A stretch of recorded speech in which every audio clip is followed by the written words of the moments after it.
জি, আমি মোহাম্মদ রফিকুল ইসলাম। তোমাদের সামনে পাশ করি অ্যান্টিবায়োটিক ইসলামিক ইতিহাসের প্রথম পত্রে।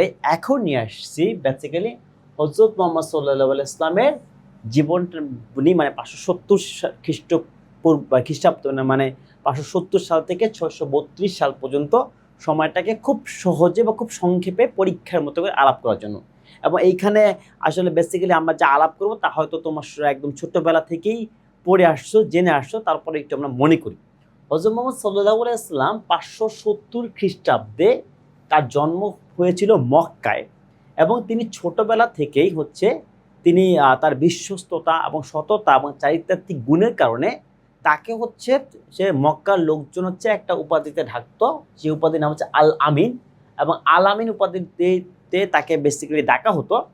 এবং তিনি 570 সালে জন্মগ্রহণ করেন এবং আমরা জানি যে 40 বছর বয়সে তিনি নবুয়ত লাভ করেন। তার মানে 610 খ্রিস্টাব্দে তিনি নবুয়ত লাভ করেন। তিনি কিন্তু নবুয়তটা লাভ করেছিলেন বাসায় না, তিনি নবুয়তটা লাভ করেছিলেন মক্কার অদূরে হেরা গুহায়।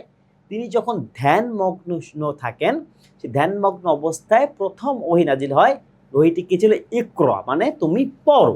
এই ইকরার মাধ্যমে বেসিক্যালি হযরত মুহাম্মদ সাল্লাল্লাহু আলাইহি ওয়াসাল্লামের কাছে নবুয়ত আসা শুরু হয় বা স্রষ্টার বাণী আসা শুরু হয়।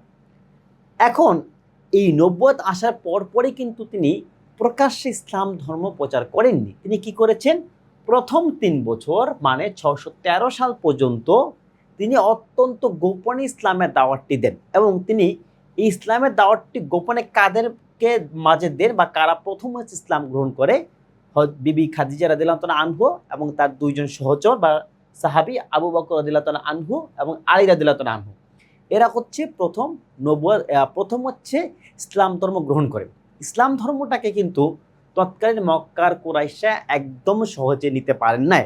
এবং তারা বেসিক্যালি যখনই এই 3 বছর পরে হযরত মুহাম্মদ সাল্লাল্লাহু আলাইহি ওয়াসাল্লাম প্রফেট যখন প্রকাশ্যে সে ইসলামের দাওয়াতটি দেয়া শুরু করেন, প্রথম এবং সবচেয়ে বড় বিরোধিতা ছিল তার নিজের যে জাতি বা নিজের যে গোত্র, সেই কুরাইশদের কাছ থেকে। এবং কুরাইশরা বিভিন্নভাবে চেষ্টা করেছে যে এই প্রচারটাকে রুখে দেওয়ার জন্য। কিন্তু যেটা হয় সেটা তাদের যখন অত্যাচার এবং শোষণ বা নির্যাতন অনেক বেশি বাড়তে থাকে, তখন তিনি চিন্তা করলেন যে এইখানে আর থাকা যাচ্ছে না।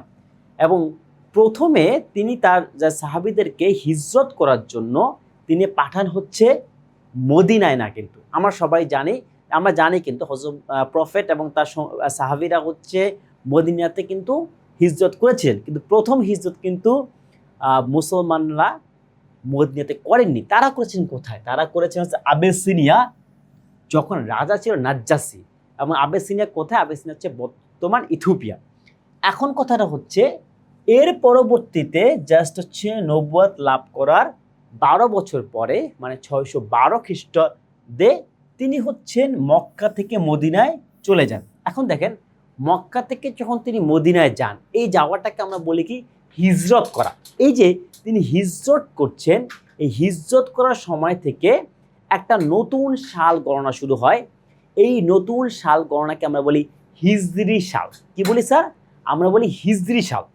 এখন এরপরে মদিনায় যাওয়ার পরে তিনি মদিনায় শান্তি শৃঙ্খলা প্রতিষ্ঠা করেছেন, একটা সামাজিক অবস্থাটা যেন ভালো থাকে বা সবকিছু মিলে তিনি প্রথমবারের মতো একটা সনদ তৈরি করেন, যেই সনদের নাম ছিল মদিনার সনদ। বা এই মদিনার সনদকে কিন্তু এখনো দেখবা যে রাজনীতিবিদরা বিভিন্ন সময় বিভিন্নভাবে রেফার করে থাকে।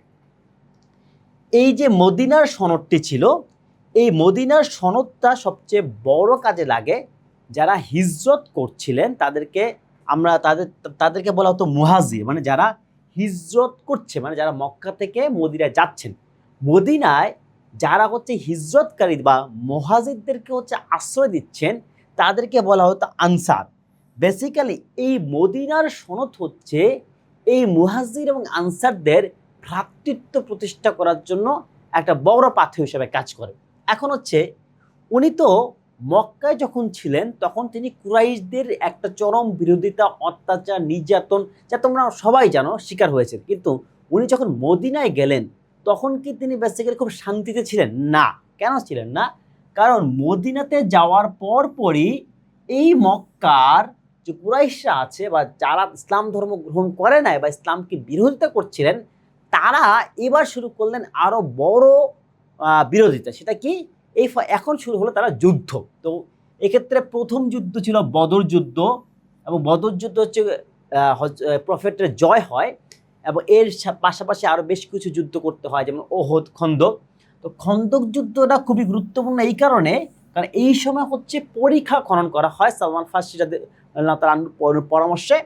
এই জন্য এইটা পরীক্ষার জন্য খুব গুরুত্বপূর্ণ। আর বদর এই কারণে গুরুত্বপূর্ণ কারণ এটা ছিল হচ্ছে প্রথম যুদ্ধ। এরপরে হচ্ছে একটু খেয়াল করেন যে 622 সালে উনি যখন হচ্ছে মদিনায় যান, ঠিক তার 6 বছরের ভিতরে মক্কার লোকজন হচ্ছে কি করে, মক্কার লোকজন মানে কুরাইশরা কিন্তু এই মদিনায় বা বাসীদের সাথে একটা সন্ধি করতে বাধ্য হয়। এই সন্ধিটাকে বলা হচ্ছে হুদাইবিয়ার সন্ধি। এটা মানে ইসলামের ইতিহাসে একটা খুবই গুরুত্বপূর্ণ প্রথম দিককার একটা সন্ধি, এবং এইটাকে বেসিক্যালি বলা হচ্ছে, আমরা সবসময় দেখি যে আমরা বিজয়টাকে সবসময় দেখি যুদ্ধের ময়দানে হইতে হবে, কিন্তু ইসলাম কিন্তু শুরু থেকে কূটনৈতিক বিজয়টাকে বা ডিপ্লোম্যাটিক যে বিজয় বা ভিক্টোরি, সেটাকে তারা কিন্তু গুরুত্বায়ন করে। এবং এই জন্য এই হুদাইবিয়ার সন্ধিকে বলা হয় প্রথম মানে বড় একটা কূটনৈতিক বিজয়, এবং যেটাকে আমরা আরবিতে বলি ফাতহু মুবিন। এবং ঠিক 10 বছর পরে মানে এই 628 খ্রিস্টাব্দে সালে যখন হুদাইবিয়ার সন্ধি করা হয়, তার ঠিক 2 বছর পরে উনি মক্কা বিজয় করেন কোনো ধরনের রক্তপাত ছাড়াই, এবং তিনি হজ পালন করেন। এইটা করেন কত সালে? 632 সালে। তো 632 সালে যখন তিনি হজ পালন করেন, সেই সময় তিনি একটা ভাষণ দেন, যে ভাষণটাকে বলা হয় বিদায় হজের ভাষণ। এই বিদায় হজের ভাষণে বেসিক্যালি মানবাধিকার, সাম্য এবং নারীর মর্যাদা সহ আরও অনেক বিষয় নিয়ে সংক্ষেপে যে ভাষণটা দেওয়া হয়, সেটা এখনও হচ্ছে একটা রেফারেন্স পয়েন্ট হিসেবে অনেক জায়গাতে কাজ করছে। তো এই সব কিছুর বাইরে আর একটা যুদ্ধ নিয়ে আমরা আমাদের প্রফেটের লাইফের আলোচনা খুব সংক্ষেপে শেষ করছি, সেটা হচ্ছে তাবুকের যুদ্ধ। তো তাবুকের যুদ্ধ এটাকে বলা হচ্ছে কষ্টের যুদ্ধ, কারণ এই যুদ্ধে বা অন্য যুদ্ধের চেয়ে একটু কঠিন ছিল। তো মোটামুটি এটাই ছিল আমাদের আলোচনা। এখন যেহেতু আমাদের সামনে পরীক্ষা, তো আমরা এখন কি করব?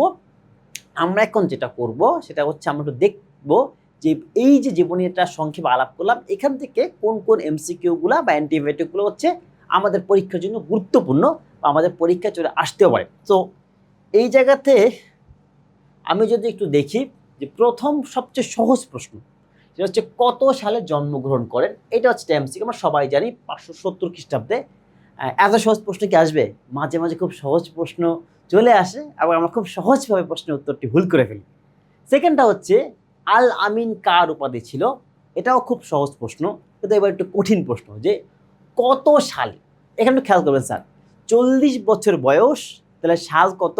570 সাথে আপনি 40 যোগ দেন, মনে রাখতে পারবেন 610 সালে। আচ্ছা, এইটা একটা এমসিকিউ। কোন গুহায়? এইটা একটা এমসিকিউ। হেরা গুহায় কোন মানে কি কোন আয়াতটি প্রথম নাজিল হয়? ইকরা মানে পড়ো, ইকরা বিসমি রাব্বিকাল্লাযী খলাক। এরপরে হচ্ছে এই দাওয়াতটা কত বছর গোপন ছিল?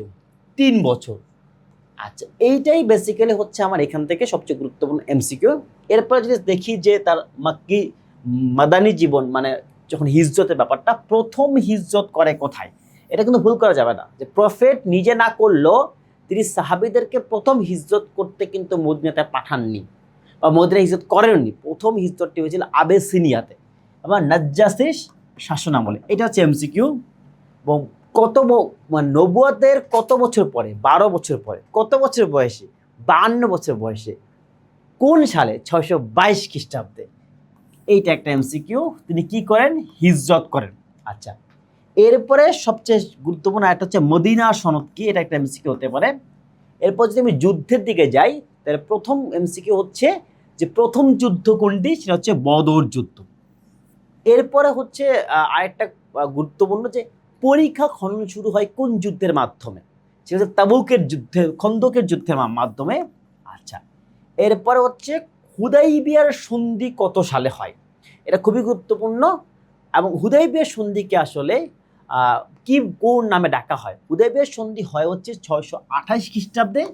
এইটাকে বলা হয় হচ্ছে বড় কূটনীতিক বিজয়। এইটা একটা এমসিকিউ, যাকে আরবিতে বলে হচ্ছে ফাতহু মুবিন। এরপরে হচ্ছে আমরা শেষ যে কোশ্চেনটা, যে বিদায় হজ কত সালে হয়? 632 সালে।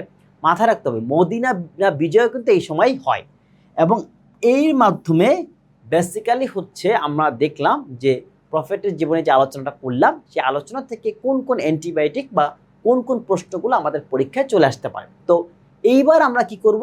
এইবার আমরা চলে যাব একটা সুপার অ্যান্টিবায়োটিকে বা একটা সুপার এমসিকিউতে। তো আমাদের এবারের সুপার এমসিকিউটি হচ্ছে হযরত মুহাম্মদ সাল্লাল্লাহু আলাইহি ইসলাম প্রণীত মদিনার সনদের ঐতিহাসিক গুরুত্ব কি?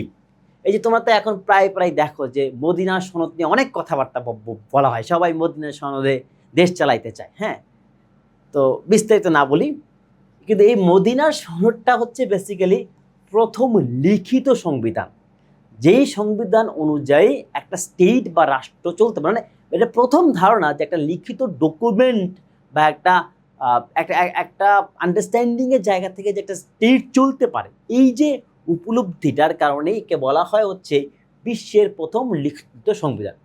পাশকুড়ি অ্যান্টিবায়োটিকের পক্ষ থেকে আমরা প্রফেটের জীবনকে আলোচনা করলাম ইসলামী ইতিহাসের প্রথম পত্র অংশ হিসাবে, এবং গুরুত্বপূর্ণ এমসিকিউগুলো দেখলাম এবং একটা সুপার এমসিকিউ দেখলাম। এখন যদি আরও বিস্তারিত জানতে চাও, এর সাথে কি আছে? এর সাথে আছে কি আছে? এর সাথে আছে হচ্ছে একটি শীট, অ্যান্টিবায়োটিক শীট। সেটা যদি তুমি একটু দেখো তাহলে তোমার প্রস্তুতি আরও ভালো হবে। আর পাশকুড়ির সাথেই থাকো, পাশকুড়ি অ্যান্টিবায়োটিকের সাথেই থাকো।